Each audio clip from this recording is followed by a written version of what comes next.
coolest stations in the world. Utah's highest rated, most listened to sports radio show for over 20 years. Everyone's listening. This is DJ and PK on 97.5, the KSL Sports Zone. DJ and PK, it's 97.5 The Zone. Hot Takes or Toast is brought to you by Siegfried and Jensen with 30 years of serving Utah.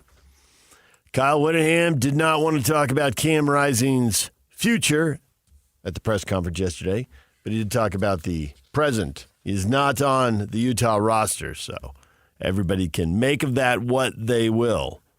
He gone. And now that he gone, now that Cam Rising is done at Utah, what will be his legacy?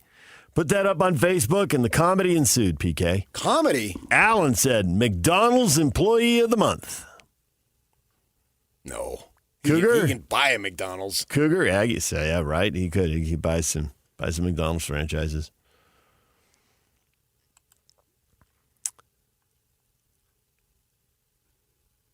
He will be the spokesperson for the Utah training staff, Dax says. Dan, I thought he was a running back. Injury prone. Tough, but reckless at times. He was a leader. Yes. Yeah, for sure. Can't really argue the leadership.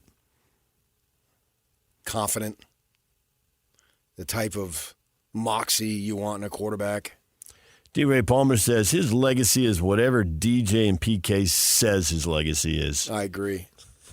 He'll go down as the most interesting career in the history of Utah football to date. With all the ups and all the downs and all the craziness, too, with the whole thing, week by week. Is he ready? Is he coming back? Uno doctor. Can't just have a season-ending injury. That hardly tells the story, even though officially it was a season-ending injury. Outside of health, which I wish for every single athlete, man, woman, child, animal, you name it, is one of the things I wish he could have done. Beat Ohio State and win the Rose Bowl. Just win one of the two. Yeah. Because once you do that, like for instance, the Devils have won one Rose Bowl. Mm-hmm. Jeff Van Raphorst. Legend. And who does the color commentary on the radio football? Jeff Van Raphorst. I don't want to hear football described by anyone else. Yes. This man won a Rose Bowl. Right. The rest of you need to shut your pie holes, all right? Right. If you knew football, you don't want a Rose Bowl. You want a Rose Bowl, so hold it down over there. He's 1-0 in Rose Bowls, and if we assign the records to quarterbacks, guess who he beat? Everybody? No. Oh, in that particular game? Yeah. Jim Harbaugh. Jimmy Harbaugh. That's right. Head coach of the Chargers, used to be the Niners, Wolverine, Stanford Cardinal. You may have heard of him. Yes. I was there as a fan. It was fun. And I wish he could have gotten that, because that would have been the cherry on top. But having gotten him there twice is something that's just amazing, particularly now that who knows if you'll ever play in a so-called Rose Bowl game. Now, they're scheduled to play in the Rose Bowl against the Bruins next year. That doesn't count. Right, but what is the Rose Bowl game going to be? Are they going to make it a national semifinal going forward? Yeah, I don't know. I think they're going to sell the final. I know people have said, this is where the title game should be played. I get why you say that, but they're going to move it around the country. SEC and Big Ten teams are going to want it in their backyard. They're going to be playing in domed NFL stadiums. So be it. I know. Yeah. It could be a semifinal in the long run. It could be that's a semi and the sugar right, in but prime then some time. Committee has to put you in the bracket. Here was no committee. That was the coolest thing. You didn't need any friggin' vote. And if the playoffs go away and put those games on campus or move those games around the country, or the Rose Bowl, you're going to be for fourth-place teams. So even if you go to that, you won't be going with the same sizzle. Yeah, and he went, and he got them there. And that is the legacy. 2 words, 2 words. Kyle Whittingham, 2 words, bowl eligible. Cam Rising, 2 words, Rose Bowl. Right. It's a complicated legacy, but that's okay. We're human beings. Not everything is so cut and dried, just so easy and storybook. Yeah. Dreamland. Why not a 3rd and 4th Rose Bowl? It doesn't work that way. Right.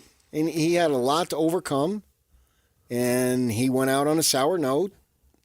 But that's okay, too, because it's not like the entire definition is sour. No, there was the best of times. Matt, I guess it'll depend on the color of goggles being worn. I don't think so. When healthy, he was a winner. Would love to have seen what his career would have been without the season-ending injuries. Sure. I just think in the long run, most of these players are remembered by their greatest accomplishment. And getting the team to the Rose Bowl is it. Absolutely, man. And if you're a great college player and you go on and you're not a great pro or you're not a pro or whatever, then that doesn't define you. What defines you is, well, then this is what you did in high school. That was great. Ty Detmer won the Heisman. Ty Detmer won the Heisman. Robbie Bosco wrecked his shoulder and he didn't play in the NBA, but he's known as the guy who led him undefeated, national champs. And Cam Rising authored the greatest game in the history of Rice-Eccles Stadium. 43-42. And running for the 2-point conversion. It was just driving down the field at the end of the game. I'll never forget it. And I've been many, many years, many stadiums, many electric moments, and that was as good as anything I've seen. The most voltage. Yeah. So electric. People were so excited. An hour later, I'm having mothers ask me to take pictures with little kids. Because all the players and coaches had dispersed, and I was the only person that, hey, let's get him, okay. Hey, you, mister. That stiff is standing over there. But they wanted to celebrate. They wanted to stay at the stadium. They did not want to go home. Because it was magical. It really was. And you don't want to walk away from the magic dust and just start hitting red lights and go back to our ordinary lives. Live it up. Yeah, it was just an incredible moment, a moment not being a literal 60 seconds. And he was the quarterback then. Yeah, so he will go down as one of the greatest. Gwen's, what's Cam Rising's legacy? Gwen says, not much. That's not true. I know, right? This story's so incredible. And then all the confusion and all the stuff, not so much this past year. This past year was more sad. The year before was bizarre. Absolutely bizarre. And then sending him down to media days, and he didn't play at all. And he was playing ping pong. They had it at a hotel, and it's a big ballroom type thing. And he's playing ping pong, and people are looking at him. And then I think they had a little pickleball court there too. How's he moving? Yeah, so dramatic. There were people there who literally shot film like it was. And I want to make fun of it, but I get it. The fan base wanted to know. So if you're there, pull out your phone and shoot it. But they're shooting it. It's like people were dissecting it. It's not the Zapruder film. It's a. Oh, yeah. Dude playing ping pong. I was there taking notes. I bet you were. Oh, he's moving to his left. Yeah, that's good. Little better to the right. Good lateral movement. Look at him push off. And I'm sure they asked him to go, and they put him in that situation. So I think you got to put it all in the pot, and then you come up with what you come up with. But over time, a lot of the details. And when you say Alex Smith, what do you say? Fiesta Bowl. Alex Smith. Undefeated, number 1 draft pick. People do that. That's on the short list. It's going to come down to bullet points. 20, 30, 40 years, people aren't going to be remembering paragraphs and pages. His name's on the stadium now. Right. Did Alex Smith have a better career than Cam Rising? No, I would say no. Cam with the, Alex had 2 great seasons, but the one overshadows the other. And he did it at a lower level. In the before times. Yeah. Before the Pac-12 move. And then they give him the Fiesta Bowl, the worst team ever to make a New Year's Day Bowl. We are not going to let you prove yourself. Right. Oh, who do we get? We got an 8-3 team over here. You get an 8-3 team in the Holiday Bowl. What are we doing? That had a coach leaving. Yeah. Both coaches were leaving. Yeah, they were both out of there. They didn't even get a blue bud, which I think they could have beaten. Brady Papinga said that they were just as good because BYU ended up having to play three unbeaten teams. There that were year. 4 undefeated teams. It was the BCS era. They could have had the other 2 undefeated teams meet. Auburn was 12-0 and got left out. Okay? We're not going to let you play for the title, but here, you two 12-0, you 2 undefeated teams go at it. I think the Utes were 11-0 and Auburn. Yeah, but it didn't happen. Nope. So, Rising, he should be able to hold his head high.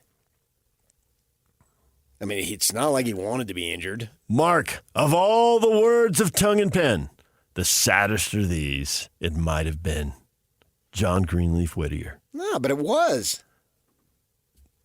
They lost the Rose Bowl, but the second one was a gray day and kind of matched the mood.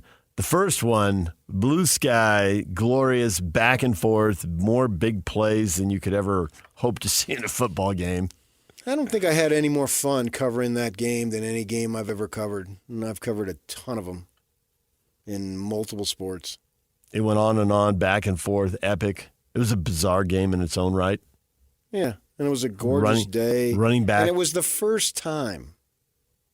You went. It was, right. And it was the first time, and so many people were at the parade. This was the dream 30 years ago. What I had been talking about. It took 20 years to get to the league and another 10 to get to the game. And then I wish they could have won it. Not that it would have changed anybody's feeling in that first game because everybody had a great time. Mm-hmm. There's got to be a winner and a loser. That's the classic game. And they lost on a field goal right at the end. Where I talk about yeah. There's always a winner and a loser, so that's why I don't get worked up because I know going in there's always going to be a winner and a loser. I want to be entertained. I was wildly entertained. The only thing I wish if they could have won it, then you could have said, yeah, we won the Rose Bowl.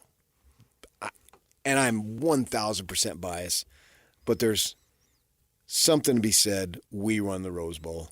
I can always point back in the mediocrity that has been Sun Devil football. We won the Rose Bowl, and I was there. That's fun to say. And as the 6 and 6 seasons pile up, you still get to say that. Right. That's 2 things. I would hope for BYU and Utah fans, you can experience my experiences. Winning the Rose Bowl and right a close second, winning the Big 12 championship. The 2 greatest moments of my life. The twin pillars of your football fandom. Mm-hmm. And I'm sad that Ute and Cougar fans can't join me in that. I can. I can stand there and proudly say the Rose Bowl and the Big 12 championship. There it is. And I'm sad for you who have not experienced either, particularly the latter. Since it's more recent, it hurts more. No, actually, just don't read your mentions. You brought it up. I brought up what? Because I said something, winning the Big 12. And you said, you're going to hold that over their heads the whole year, aren't you? I did. And I hadn't thought about it, but when you said that, sure, why not? So I'm blaming you. I did say that. I'll just plead guilty. I'm not going to debate that. I honestly had not thought of that. I'm not sure I believe that. I don't care whether you believe it. That I would hold it. I didn't think it was that big of a deal. You definitely hadn't said it around me. Right. You definitely had not. But then when you brought it up, hey, you basically said you could hang this over their heads and you could take the hits for good radio and I keep my hands clean and you get everybody mad at you. An added Family bonus. on 3. An added bonus. What do you say, Christian? Does that sound like a good plan to you? Let's do it. Hey, PK, go over there and be the entertaining bad guy. I'll be over here with my feet up. Christian knows what it's like to compete in the Big Sky down there in Cedar City. I mean, I didn't personally compete, but I watched people. You watch people compete? You and I are brothers, Christian, because my first entrance into college was at Northern Arizona University, so I am a long-time charter member of the Big Sky. They call it like the Grand Canyon rivalry or something like that. So I'm right there with you. I was a Big Skyer long before I was a Pac-10er, and that's a true story. Yeah, but the SUU quit on the Big Sky. They did. They bailed. I mean, onto the whack. Yeah, but there's nothing he can do about that. When I was there, we were Big Sky. What I like is the name is very aspirational. I thought of the stadium. What stadium? The Eccles Coliseum. Oh, SUU. Okay. Yeah, SU's football stadium is a coliseum. Can't miss it. You see it every time you go south. Every time you drive by it on I-15. Right. I just did it over the holidays. Right on top of the freeway. I'm like, there's the Coliseum. My wife's looking around for It's right over there. something Where? massive. I can't see it. What's not the Roman Coliseum here. I know, but when you use Coliseum, What's wrong with there's that? the Roman Coliseum, there's the LA Coliseum, and then there's the Eccles Coliseum. Right. It's a little on the small side for a Coliseum. That's all I'm saying. There's no definition for a I Coliseum. believe there is. Why does size matter for Coliseums? I've seen Rome. I've seen LA. I've seen fire and I've seen rain. Never thought it again. All right, DJ and PK, we're late to break. Coming up at 8 o'clock, we're going to hear about 15 minutes from now, we're going to hear Kyle Whittingham. Spoke for about 12 minutes at the press conference yesterday. And as always, just jumped right in and attacked the questions with quality answers. You're going to hear them coming up in about 15 minutes. This is Jake Scott and Ben Anderson. Christian's never seen Almost Famous because you and I are both ancient. One of the best movies ever. And Earl is the lead singer. Jason Lee. Jason Lee, who started his career as a professional skateboarder. Do you know that? He's like one of the greatest skateboarders of all time. And was like, I'm going to shift into being a big-time actor. Scientologist. Okay. So, Yeah, cool. what do you mean? Isn't it a well-known fact that Jason Lee is a Scientologist? I just thought it was a little irrelevant to the story, but Well known to one out of the three of us. I don't know. I was thinking of all the things that I know about Jason Lee. Ben dropped this skateboarder thing in there, which seemed fairly fascinating. I just happen to know the guy's a Scientologist. That's all. we What are learned a you lot about implying? Jason Lee today. What are you saying? I wasn't saying anything negative about him. I just pointed it out. Scientologist. Hear Jake Scott and Ben Anderson every day from 10 to noon on 97.5 The KSL Sports Zone.